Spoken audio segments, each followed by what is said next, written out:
ভুল করে আপনারা কি কেউ কখনো বটবটির সঙ্গে ডিম দিয়ে রান্না করে খেয়েছেন?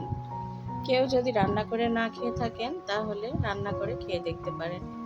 আশা করি এই ভুল তরকারিটাও কতটা টেস্টি হয়। রুটি পরোটা ভাতের সঙ্গে অসাধারণ লাগে খেতে। কড়াইয়ের মধ্যে তেল দিয়ে দিলাম আর তেলটা একটু গরম করে নিলাম। এখানে আমি ২টা ডিম প্রথমে দেখিয়েছিলাম, সেই ২টা ডিম লবণ দিয়ে ফেটিয়ে নিয়েছি আর তেলের মধ্যে এভাবে দিয়ে দিলাম। দেওয়ার পরে এটাকে আমি কি করছি দেখে নিন। তো এটাকে এইভাবে খুন্তির সাহায্যে নেড়ে চেড়ে এটাকে ভেঙে নিব। কারণ আমি যে রেসিপিটা তৈরি করব তার জন্য আমার এরকম ডিম লাগবে, যার জন্য আমি প্রথমেই কাজটা করে নিলাম। এটা আমি যে রেসিপিটা তৈরি করব সেটা তৈরি করে মাঝখানে ডিম ভেঙে দিলে হবে না, এরকম করে করে নিতে হবে। কারণ সম্পূর্ণ একটা আলাদা রেসিপি তৈরি করে দেখাচ্ছি, যার জন্য আমি এটাকে এভাবে প্রথমে তৈরি করে নিলাম আর এটাকে এখন উঠিয়ে নেব। নেওয়ার পর কড়াইয়ের মধ্যে আর একটু তেল দিয়েছি, দিয়ে এখন আগে থেকে কেটে রাখা বটবটি আর আলু দিয়ে দিলাম। এখানে আলু আমি দিয়েছি কারণ আলুটা দিলে তরকারিটা পরিমাণে একটু বেশি হবে আর একটু সাশ্রয় হবে।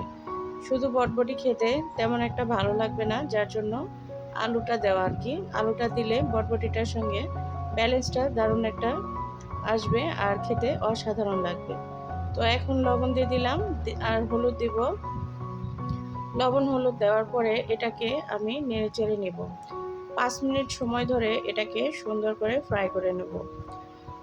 তো আপনারা চাইলে আলাদাভাবেও এটা ফ্রাই করে রান্না করতে পারেন।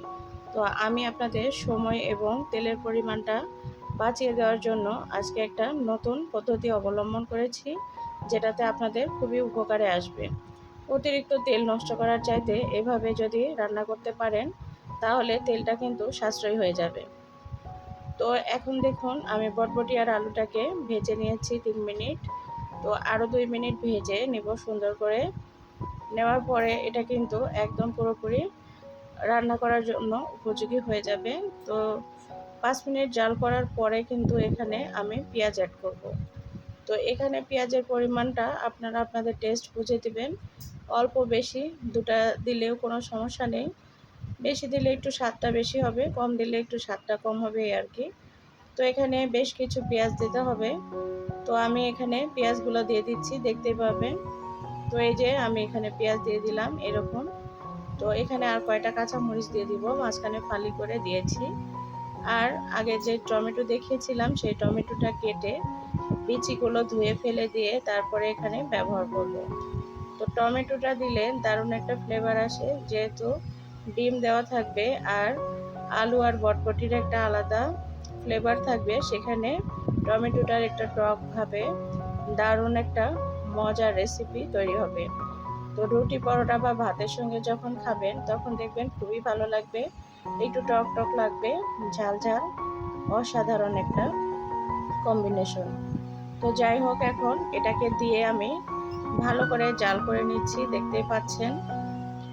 তো এখন এইভাবে নেড়ে চেড়ে এটাকে আরও ৫ মিনিট ধরে জাল করে নিব। এতে করে পেঁয়াজটা সুন্দর রান্না হয়ে যাবে। মূলত পেঁয়াজটাকে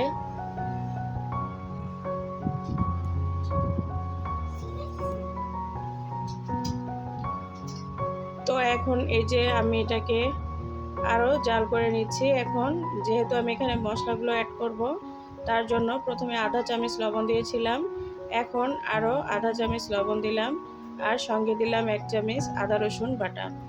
এই বাটাটা দেওয়ার চেষ্টা করবেন, এতে করে টেস্টটা খুবই ভালো আসবে। না দিলেও সমস্যা নেই, তবে দিলে ভালো লাগে আর কি, এই জন্যই দেওয়া। তো আদা রসুনটা দিয়ে এখন এভাবেই নেড়ে চেড়ে নিব, কারণ আদা রসুনের একটা আলাদা গন্ধ থাকে। তো পানি দেওয়ার আগে আদা রসুনটাকে একটু জাল করে নিতে হবে। এরপরে এখানে বাদবাকি মশলাগুলো ব্যবহার করব আমি। তো এখানে হলুদের গুঁড়া আর একটু দিয়ে দিলাম, মরিচের গুঁড়া ১ চামচ দিয়েছি, আর এখানে ভাজা জিরার গুঁড়া দিয়ে দিব। এটা কিন্তু একদম কাঁচা জিরা না, একটু ভাজা জিরার গুঁড়া এখানে ১ চামচ দিয়ে দিলাম।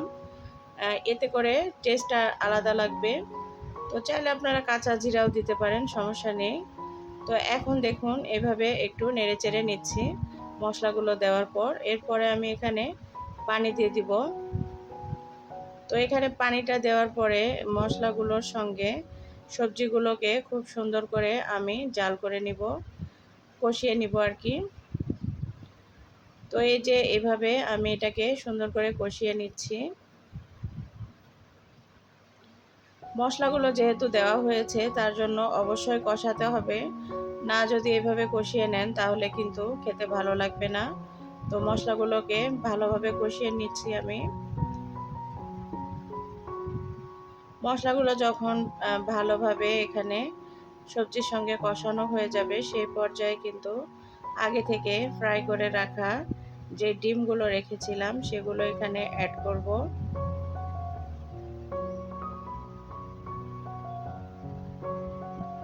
এরকম যদি একটা রেসিপি তৈরি করে দেন সকালের নাস্তা বা ভাতের সঙ্গে খাওয়ার জন্য, তাহলে কিন্তু সবাই খুশি হয়ে যাবে। সম্পূর্ণ আনকমন একটি রেসিপি আপনাদের সঙ্গে শেয়ার করলাম। এই যে এখন ডিমটা দিয়ে দিলাম, দেওয়ার পরে একটু নেড়েচেড়ে নিব।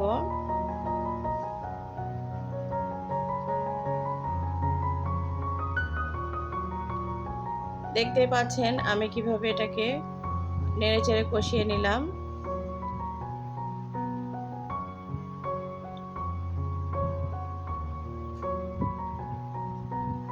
আমার এই সহজ রেসিপিটি যদি ভালো লেগে থাকে লাইক কমেন্ট শেয়ার করতে ভুলবেন না।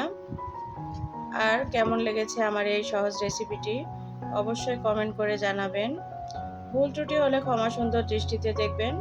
আর যারা এখন একটি লাইক দিতে ভুলে গিয়েছেন একটা লাইক দিয়ে দিবেন। আপনাদের একটি লাইক আমাদের কাছে অনেক মূল্যবান। তো ইউটিউব এই লাইকের কারণে অনেক জনের কাছে এই ভিডিওটি পাঠাতে সাহায্য করবে। তো এই যে আমি এখন ঝোলের জন্য পানি দিয়ে দিলাম, তবে এই ঝোলটা রাখবো না, এই ঝোলটা সম্পূর্ণ শুকিয়ে নিতে হবে।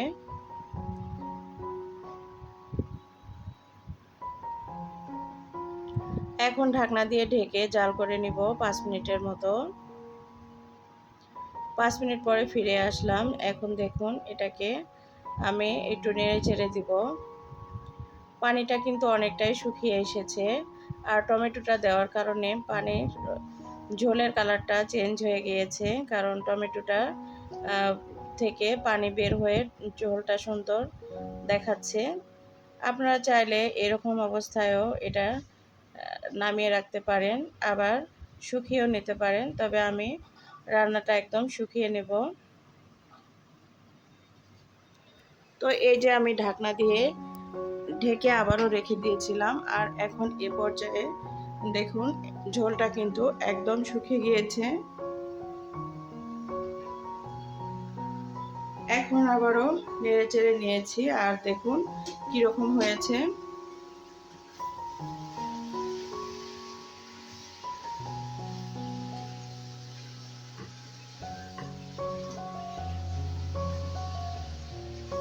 তো এখন এটাকে পরিবেশন করে দেখাচ্ছি। দেখুন মাশাআল্লাহ ফাইনাল লুক। গরম গরম ভাত বা রুটি পরোটার সঙ্গে একদম অসাধারণ লাগে খেতে। তো আপনারা একবার ট্রাই করে দেখতে পারেন, আশা করি আপনাদের কাছে খুবই ভালো লাগবে এই রেসিপিটি। তো ভালো থাকবেন, চলে যাচ্ছি, আল্লাহ হাফেজ।